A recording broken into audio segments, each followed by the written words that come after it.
Everyone, good evening and welcome to the 13th Annual Victorian State Parliament Iftar Dinner. My name is Nathan Templeton. I'm a journalist with the 7 Network and very happy and excited to be your MC for this evening.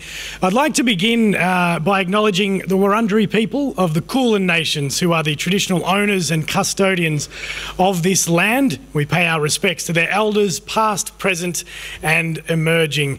There are many distinguished people in the room, and you may have noticed we cover a very broad spectrum of Melbourne and Victoria, and it's wonderful to see all of you here tonight. I'd like to just especially welcome our federal members, Mark Dreyfus, Adam Bant, Julian Hill, Peter Khalil, Alan Tudge and Joanne Ryan. To our state MPs, too numerous to mention all of you, but thank you very much for your attendance and your support. I'd like to especially acknowledge our co-hosts, Robin Scott MP and Inga Porlich MP, as well as Ahmed Keskin from the Australian Intercultural Society. Thank you and welcome to everyone. And if you'll just indulge me for a moment, I wanted to quickly explain, I guess, who I am and how I came to be here.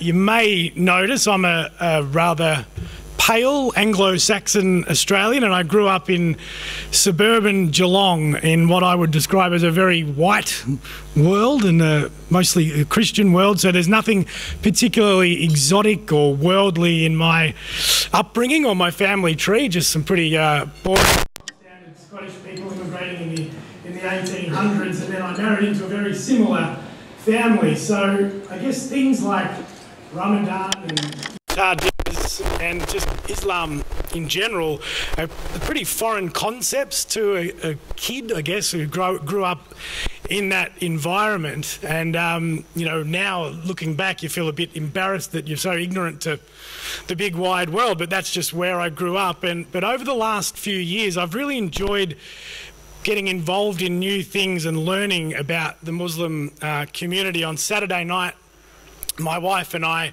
attended our second Iftar dinner, or my second Iftar dinner. She'd been to one prior to that. It was superbly hosted by our new friends Sali and Ibru, and I must say they were very understanding, because we brought our little 10-month-old boy Jack along for his first Iftar dinner, and he made quite a mess, but they were very tolerant about that. And in the past couple of years, I've also been able to provide media training for an incredibly impressive group of young Muslim leaders, and then flowing on from that, I was able to become a mentor to a terrific young man by the name of Oz Malik, who I have no doubt will soon be a very strong leader and spokesperson for the Islamic community. So for me, you know, meeting and watching and listening and talking and just getting to know new people has been really fascinating, and as we all know, that is always the best way forward, and that's why the Australian Intercultural Society's slogan is understanding through integration. So that's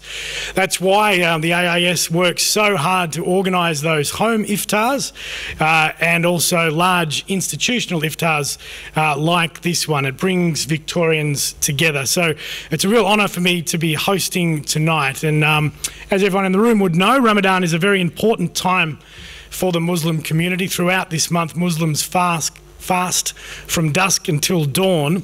Now, the call to evening prayer signals the end of the fast and the beginning of the Iftar dinner. So I would now like to invite, I did say I've been getting involved in a lot of more Muslim activities, but please forgive my pronunciation if it's not exactly right, but Sheikh Abdurrahman Malas to recite the Quranic verses and then perform the call to prayer.